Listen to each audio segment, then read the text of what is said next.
Right. So, everyone joining me today on the Moga Bar Show, I have an extremely special guest with me. I have Priscilla Barolo from Zoom. She is the director of communications. Full disclosure, I currently work for Zoom. By the time this podcast comes out, I will no longer be working there, but I will still hold it very deeply in my heart. Priscilla, thank you for joining me. No problem. Happy to be here, Gabe. Um, I'm excited to speak to you. You and I have been communicating off and on for the last few years.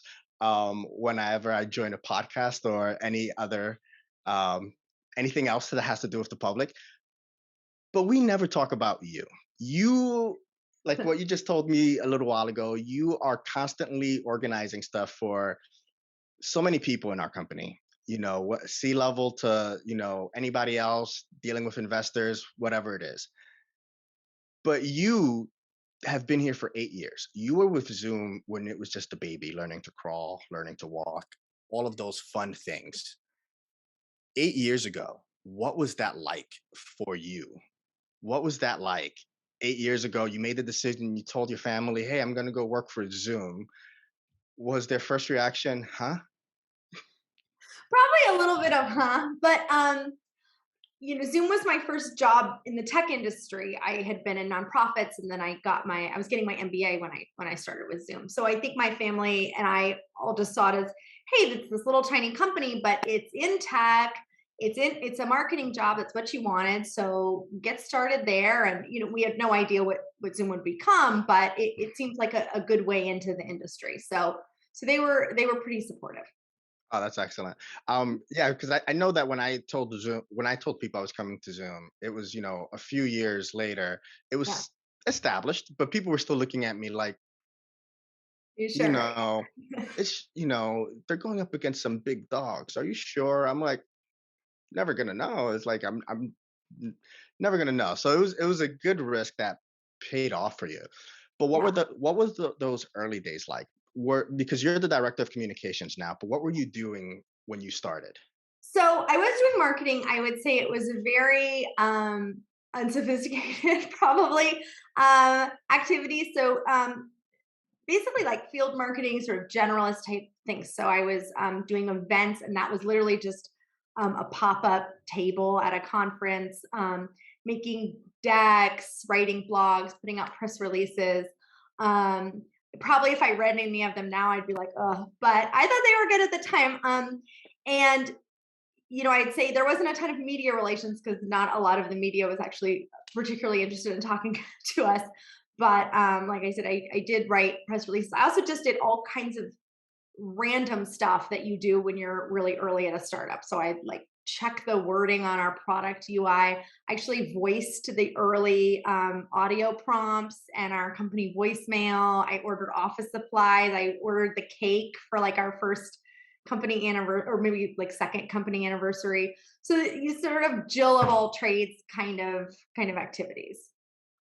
That's actually pretty cool. I wish somewhere in the archives we got to have those old recordings of those voicemails or those voice messages. There was a sales guy who used to every once in a while, he's got nobody, every once in a while he would just send me my audio recording where I'd be like, welcome to Zoom. And it's just mortifying to hear every time. I mean, that's pretty exciting.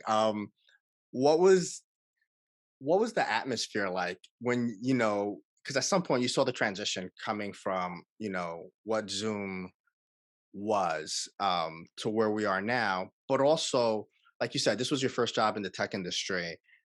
What was that like for you? Before I joined the tech industry, I heard horror stories about the tech industry. It's like how it's the all boys club, et cetera, et cetera, et cetera. Um, Here you are, a woman, non-tech, joining a tech company.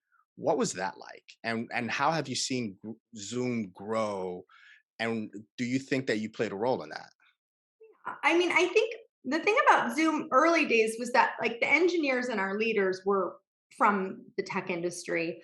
But the couple support guys, they were all guys, but couple support guys, couple sales guys and me. None of us were actually from the industry. I don't think it was like a, recent college grads or people who've been in like customer service in other industries. So it didn't feel like I was walking into a tech, Hmm. like a really tech environment. And it was, I mean, it was like 2 rooms. We put together our own desks. We didn't have the virtual background, so we like pinned up things on the wall behind us. It just felt like we were sort of figuring it out together as we went. So I didn't feel like, oh God, I'm a woman and I'm not a tech person. Hmm. I think and in a way, like I had a skill set, which was, I was a good writer and I had this sort of burgeoning marketing knowledge that other people in the company, weren't hired for that, didn't have that. So I did feel, needed. And I think there have been times in the industry where I felt like, a little bit of an outsider, like particularly in communications, where most people start communications 22 years old, you're a junior, person at a communications agency or in-house at a tech company, and you go up through that. And I actually came into communications like later in my career, like in my, I mean, not, but like in my late 20s, early 30s. So I often sort of have that sort of imposter syndrome of like, oh, I don't belong here as much as other people. But I've never felt that Hmm. at Zoom. I've just sort of more felt that Nice. in the industry. Very nice. Yeah, it's a very great atmosphere. So definitely. Um, let's fast forward a little bit. You 2019, things happen, drives the world crazy. What was your inbox like?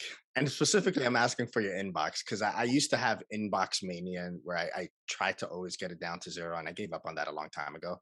Um, Do you what mean like was 2020 start of COVID kind of time? correct? I'm sorry. Yeah, I said Oh, yeah, 2019. no, I that's meant fine. yeah, I meant 2020. Yeah.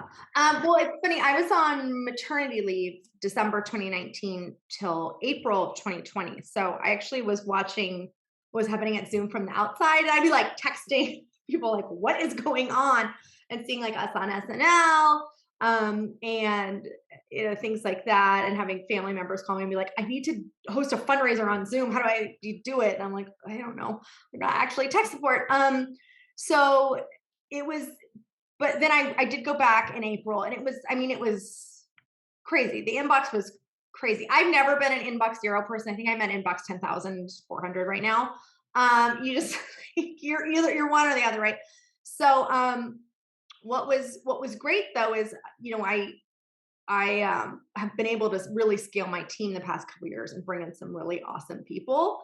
And we also have some great agencies that we work with. So I have felt like, we couldn't do everything, but we were able to, especially with like our 90-day security privacy program, there was a North Star. There was a list of 7 things we had to get done, right? And so everything else just sort of had to go to the side and we were able to just focus on those things. And yeah, we were working 15, 16-hour days, but we knew what we were doing and where we had to go. So and we had the support in the team. So No, uh, yeah.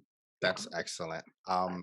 You were a new mother for the second time. This, right when the pandemic started. Yeah. Um, what was that like? And i- there's a couple of questions that I'm gonna ask related to this because, you know, as a family person, I care about families and people and how they're affected by different scenarios. And clearly, this is a life changing event, not only being a mother, but just the whole pandemic as well.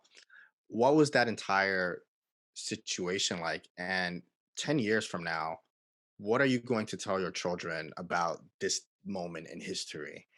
Um, It's like how so you Yeah, it's such a strange time. It was honestly, yeah. it's such a blur. Like, and I know we're still going through it, but that period of time is such a blur because yeah, there was the working the time we were homeschooling our 3-year-old. We were on like that kind of like bits of sleep you get with a 4-month-old.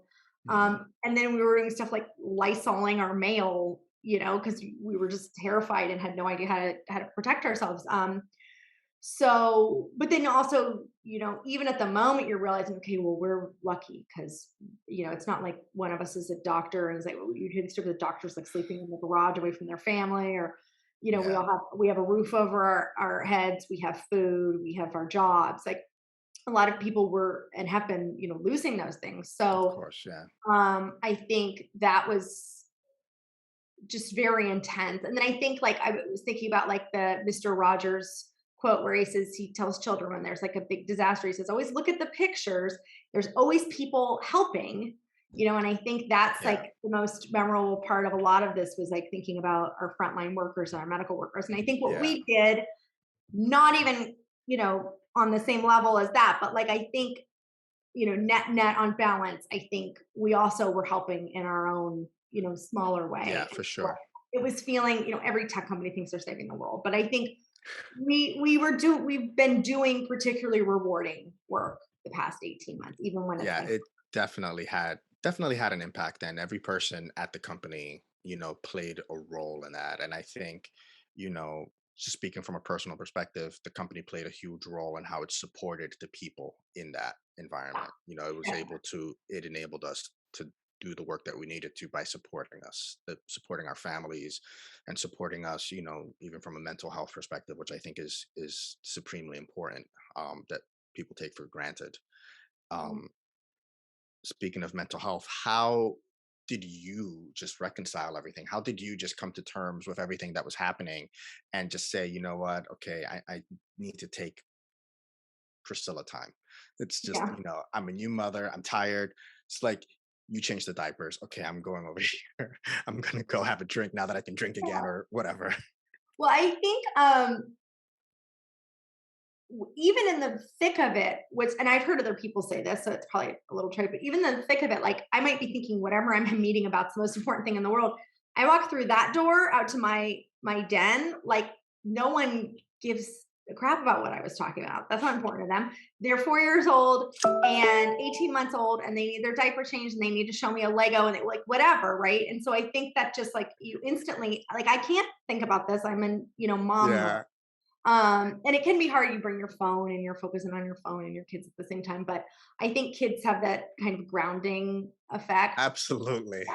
And I wouldn't say like in 2020 there was a lot of work-life balance, but I think particularly it was coming from our leadership of them saying like people you need to take a weekend, you need to take, you need to take a Yeah. vacation, you need to take a weekend. Like they've, and then we've sort of tried to trickle that down to our own employees and say like, you're on vacation. I know you are. I don't want to hear from you, kind of thing. Yeah, it's So, true. It's refreshing. It's refreshing to be a part of something that was that way. I mean, I don't want to just harp on that, but um, yeah, it's amazing. Um, I want to get back to you real quick. So, tech, communications, marketing. yeah, You got into the tech industry sort of by not the most direct yeah, way. Yeah. What advice do you have for anyone, any young person, whatever, you know, male, female, however they identify, that wants to get into this industry? yeah. Few things. First of all, go for it. I think tech is. I mean, no industry is perfect, but I think it's a great industry to be in because it's really exciting, dynamic. It's full of growth opportunities. Um, and I think I had the impression when I was younger, like you need to be a STEM person to be in tech. Like you need to be in one of the tech roles, but there's just as, or maybe not just as many, but there's a lot of non-tech roles. We need writers and artists and speakers and lawyers and ethicists and all kinds of people in tech. And so don't feel like it's not for you. And I also think people should be looking at those kind of like less glamorous type of roles. I think everyone, every college grad is going, oh, I want to, be a product manager at Mhm. the hottest tech company. And it's like, that's going to be a hard entry level gig to get, right? But there are awesome support roles, executive admin roles, like those, entry level sales, cold calling type roles. And they're all, a grind, but they're can be really rewarding, interesting work.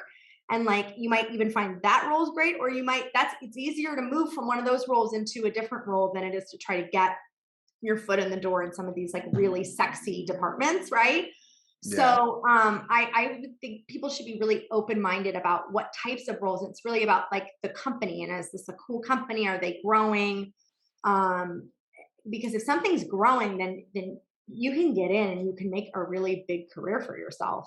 Um, and actually, like really specifically, I always tell people go look at the Forbes Cloud 100 list because that's private companies, and it's one of the only places where private companies will actually they'll give Forbes their financial data. So it's not just hype companies; those are all companies that are your highest growth private companies, and like all of the ones that are in the top 10, they go public in the next couple of years. So I would take companies 20 through 100 and go That's just start looking at their job pages. that's amazing. That's great advice because I didn't know that, and now hopefully whoever listens to this will know that if anyone listens to it. So yeah, that'll be great.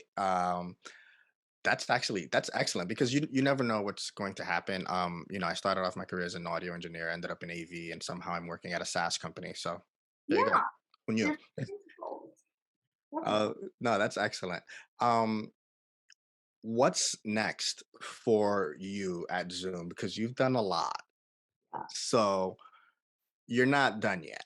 I No, know. I I'm mean, not I know done yet. that. I'm not asking. I just know you're not done yet. But it's just what's Well, next for you?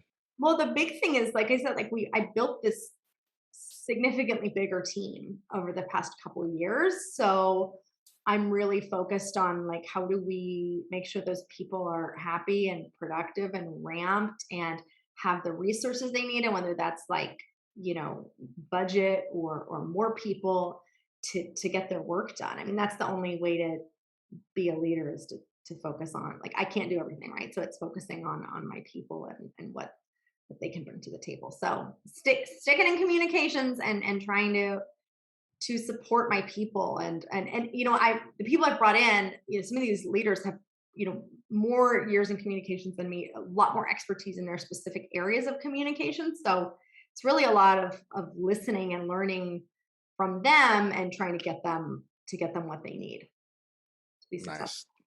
Yeah. That's excellent. Have you ever felt a moment where, as the leader on the team, as the, mother of the team, because you started it, that you need to sort of take a step back because maybe you were, looking at things too closely because this is yours.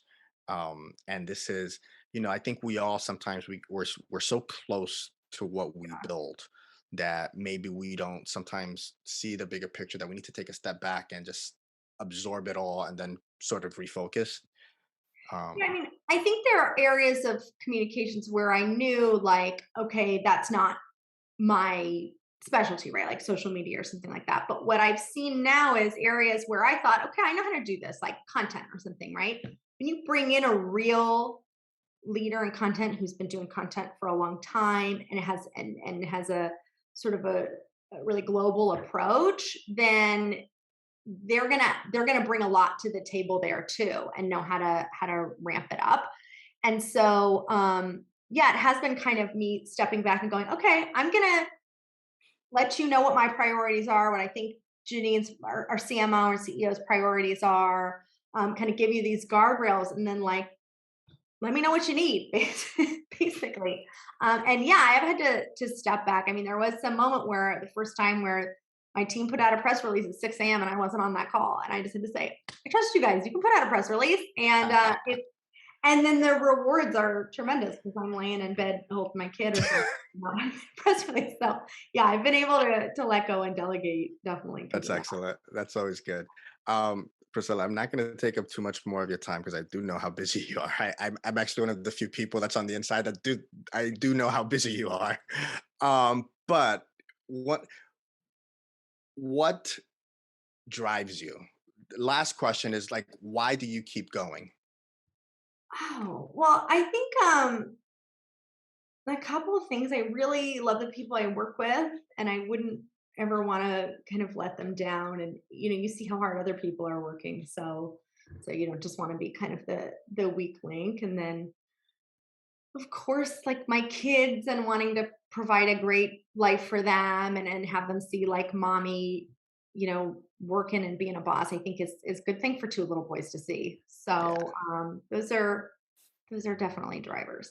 Yeah. that's excellent. Well, Priscilla, thank you so very much. I'm grateful. I will let you get back to your busy day. So thank you Problem. This very has been much. fun. Thank you, Gabe.